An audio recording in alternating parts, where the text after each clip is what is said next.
السلام علیکم ناظرین، کیسے ہیں آپ لوگ؟ مجھے اللہ کی ذات سے پوری امید ہے کہ آپ سب خیر و عافیت سے ہوں گے۔ اللہ تعالیٰ نے قرآن مجید میں فرمایا ہے کلو نفس ذائقۃ الموت، یعنی ہر نفس کو موت کا مزہ چکھنا ہے۔ کوئی ایسا باقی نہ رہے گا کہ جس کو موت نہ آئے۔ یہ جو دنیا کی زندگی ہمیں ملی ہے نا، یہ ہمیشہ کے لیے نہیں ملی ہے۔ دنیا کی زندگی تو صرف امتحان کے طور پر اللہ کی طرف سے ملی ہوئی ہے۔ اللہ نے دنیا میں ایسے ہی فالتو میں نہیں بھیج دیا ہے ہمیں، اور اللہ بھول نہیں گیا ہے ہمیں یہ دنیا میں بھیج کر اور ہمیں پیدا کر کے۔ اللہ نے ہمیں اس دنیا میں ایک مقصد کے تحت بھیجا ہے اور ہمیشہ کے لیے نہیں رکھے گا ہمیں۔ اللہ یہاں چند سال گزارنے کے لیے بھیجا ہے تاکہ ہمارا امتحان لے سکے۔ اور یہ دنیا کی نعمتیں ہمیں اللہ نے اس لیے عطا کی ہیں تاکہ ہم ان سے فائدہ اٹھا کر بہتر زندگی گزار سکیں اور اللہ کا شکر ادا کریں۔ اس لیے نہیں کہ ہم دنیا کی رنگینیوں میں کھو کر اللہ کو ہی بھلا دیں اور یہ بھی بھول جائیں کہ اللہ نے ہمیں دنیا میں کس مقصد کے لیے بھیجا ہے۔ اللہ تعالیٰ نے قرآن مجید میں فرمایا ہے کہ دنیا تو دھوکے کا سامان ہے، یعنی جیسے ایک جادوگر لوگوں کو نظر کا دھوکہ دے کر وہ چیز دکھاتا ہے جو حقیقت میں ہوتی ہی نہیں ہے، اس طرح یہ دنیا ہے۔ کچھ وقت کے لیے یہ دنیا ہے اور پھر ایک دن آئے گا کہ یہ دنیا فنا ہو جائے گی، کوئی چیز باقی نہ رہے گی۔ جیسے کوئی پانی کا جھاگ یا کوئی بلبلہ ہو جس کا کوئی وجود باقی نہیں رہتا۔ دنیا کا سب سے بے وقوف انسان وہ ہے جو اس دنیا کی رنگینیوں کا غلام بن جائے اور یہ بھول جائے کہ اس کا ایک خالق ہے جس نے اس کو پیدا کیا ہے اور وہ ہم سے کیا چاہتا ہے۔ اور دنیا کا سب سے عقل مند انسان وہ ہے جو اس دنیا میں رہ کر آخرت کے لیے سامان تیار کرتا ہے، کیونکہ وہ یہ بات جانتا ہے کہ ایک دن آنے والا ہے کہ جب وہ اپنے رب کے سامنے کھڑا کیا جائے گا اور ہر ایک اعمال کا حساب اس کو دینا ہوگا۔ ہر انسان کا حساب و کتاب ہوگا، چاہے وہ کسی بھی مذہب میں پیدا ہوا ہو۔ یا یہ صرف مسلمان کے لیے ہی نہیں ہے بلکہ تمام انسانوں کے لیے ہے کہ ایک دن اسے اپنا اعمال کا حساب دینا ہوگا۔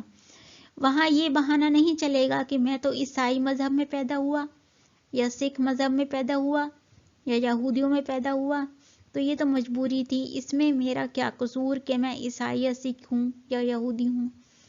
وہاں تو یہ سوال ہوگا کہ کیا تمہارے لیے ہم نے نبی کو نہیں بھیجا تھا جو تم کو صحیح راستہ دکھانے آیا تھا؟ کیا ہم نے تمہیں عقل نہیں دی تھی کہ تم صحیح اور غلط کی تحقیق کرو؟ یوں اپنی عقلوں پر پتھر ڈال کر اپنے باپ دادا کے راستوں پر کیوں چلے؟ کیا تمہارے پاس عقل نہیں تھی کہ تم اس بات کی تحقیق کرو کہ جس راستے پر تمہارے باپ دادا چل رہے ہیں کیا وہ صحیح ہے؟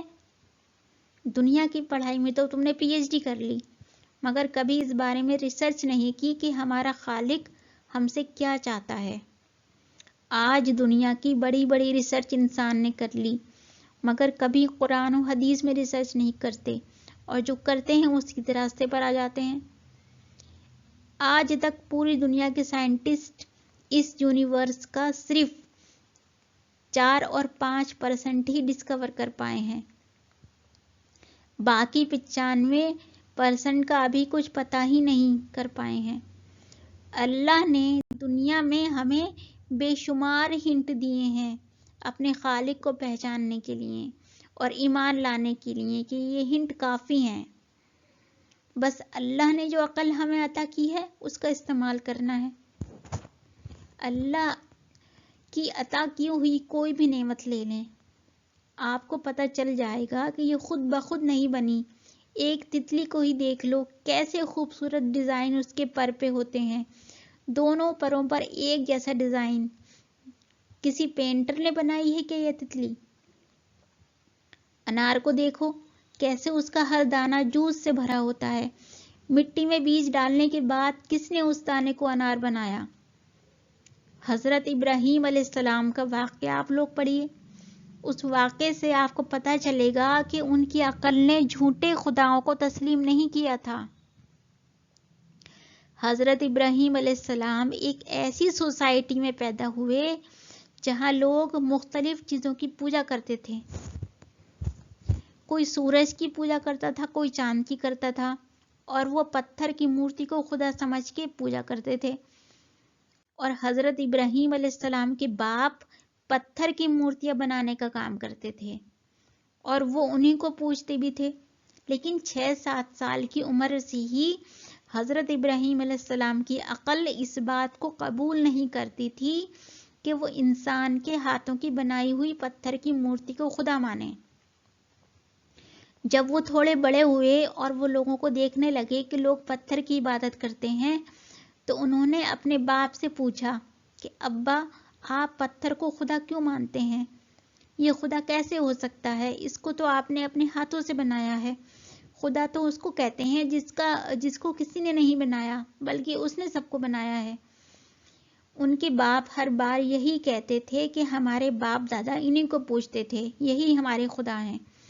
جب حضرت ابراہیم علیہ السلام بالغ ہوئے تو ایک دن خدا کی تلاش میں اپنے گھر سے نکلے اور ایک پہاڑ پر جا کر بیٹھ گئے.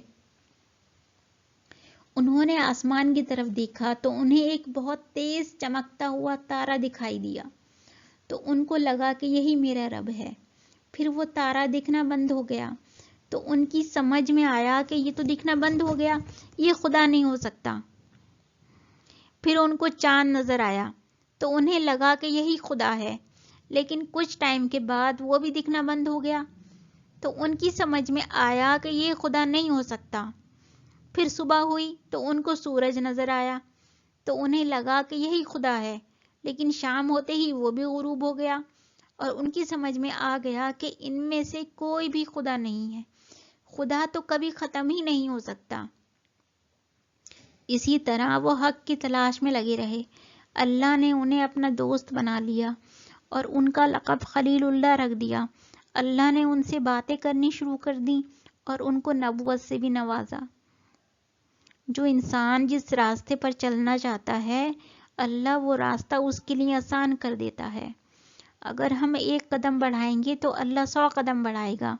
پھر آپ چاہے کسی بھی کام کی نیت کرو، آپ کی نیت کے مطابق آپ کو صلہ دیتا ہے. ایک چور جو چوری کا ارادہ کرتا ہے، اللہ اس کو چوری کا ہی رزق دیتا ہے. جو حلال کمانا چاہتا ہے، اللہ اس کے لیے حلال کے راستے کھول دیتا ہے. ایسے ہی جو انسان اپنے خالق کو ڈھونڈنا چاہتا ہے، اللہ اس کے لیے راستے بنا دیتا ہے. بس پہل انسان کو کرنی ہوگی، جیسے کہ حضرت ابراہیم علیہ السلام نے کی. وہ تو مسلمان کے گھر نہیں پیدا ہوئے تھے. ایسے ہی جو انسان اپنے خالق کو ڈھونڈنا چاہتا ہے، اللہ اس کے لیے راستے بنا دیتا ہے. بس پہل انسان کو کرنی ہوگی. حضرت ابراہیم علیہ السلام تو اس گھر میں پیدا ہوئے تھے جس میں پتھر کی پوجا ہوتی تھی، مگر انہوں نے تحقیق کی اور ریسرچ کی اور حق کو جاننے کی کوشش کی اور اللہ نے ان کی مدد کی. یہ کوئی رول نہیں ہے کہ آپ کے باپ دادا نے جو کیا وہی صحیح ہے. اللہ نے عقل بھی تو دی ہے انسان کو، اس لیے دی ہے کہ اچھا اور برا کیا ہے اس کی تحقیق کرے. جیسے کہ بہت سے سائنٹسٹ نے بہت سی تھیوریز بنائی ہیں. کچھ سالوں کے بعد نئے سائنٹسٹ آئے، انہوں نے اپنی نیو تھیوری بنائی اور بہت سی پرانی تھیوریز ڈسکارڈ بھی ہو جاتی ہیں. کئی بار تو ایسا بھی ہوا ہے کہ ایک ہی سائنٹسٹ نے اپنی ہی تھیوری کو کچھ ٹائم کے بعد ڈسکارڈ کر دیا اور اس کی جگہ نئی تھیوری بنا دی. اب یہ تھیوریز ایسے ہی تو نہیں بن جاتی، سالوں کی ریسرچ ہوتی ہے، اس کے بعد یہ تھیوری بنتی ہیں. اللہ بھی تو یہی چاہتا ہے کہ ہم سے کہ ہم ریسرچ کریں، علم حاصل کریں، تحقیق کریں. ریسرچ کیا ہے؟ مطلب ریسرچ کریں کہ حق کیا ہے. ضروری نہیں کہ جو پرانے لوگ کرتے آ رہے ہیں وہی صحیح ہو سکتا ہے وہ غلط ہو. ریسرچ تو کرو، ڈھونڈو تو صحیح، قدم تو بڑھاؤ، آگے اللہ مدد کرے گا.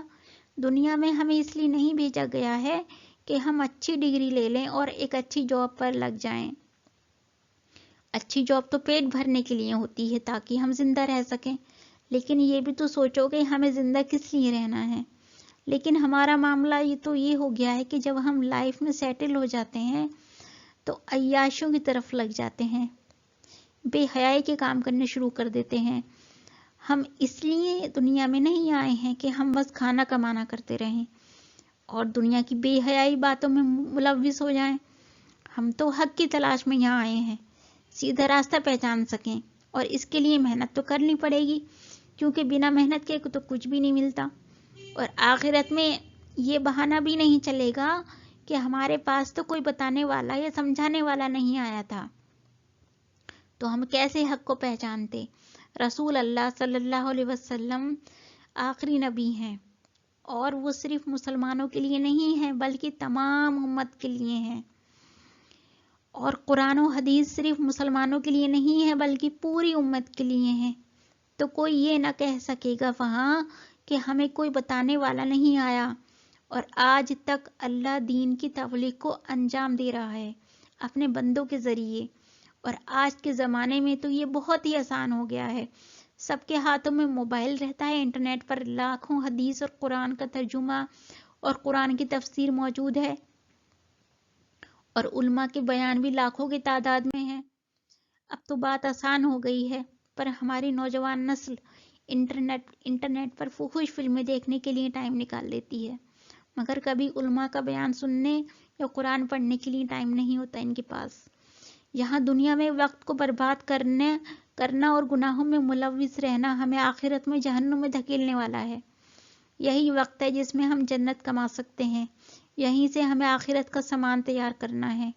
دنیا کے ذرا سے آرام کے لیے ہم کیا کیا کرتے ہیں، ذرا سا گرمی ہوئی تو اے سی لگوا لی، ٹھنڈ ہوئی تو ہیٹر لگا لیا، یہ ساری چیزیں ہم پیسوں سے خرید لیتے ہیں۔ یاد رکھیے، آخرت میں جو آرام ہم چاہتے ہیں وہ دنیا کی کرنسی سے نہیں خرید سکتے، وہاں یہ دنیا کی کرنسی کام نہ آئے گی، وہاں پر صرف ایک ہی کرنسی چلے گی، اور وہ کرنسی ہے نیک اعمال، اور یہ کرنسی آپ کو دنیا میں ہی اکٹھا کرنی پڑے گی، اور اس کا استعمال آپ آخرت میں کر پائیں گے۔ اسی کرنسی سے آپ آخرت میں اللہ کے عرش کے سائے میں جگہ پا سکتے ہیں، اور اسی کرنسی سے آپ حوض کوثر کا پانی بھی پی سکتے ہیں، اور اسی کرنسی کی بدولت آپ سب کچھ خرید سکتے ہیں آخرت میں۔ اللہ ہم سب کو نیک راستے پر چلنے کی توفیق عطا فرمائے، آمین۔ دوسروں کو بھی اس ویڈیو کو زیادہ سے زیادہ شیئر کریں تاکہ اور لوگ بھی گناہ چھوڑ کر نیک اعمال کریں۔ دین کی بات دوسروں کو بتانا ایک نیک کام ہے۔ اگر آپ کو یہ ویڈیو اچھی لگی تو میرے چینل کو سبسکرائب کریں۔ جزاک اللہ خیر۔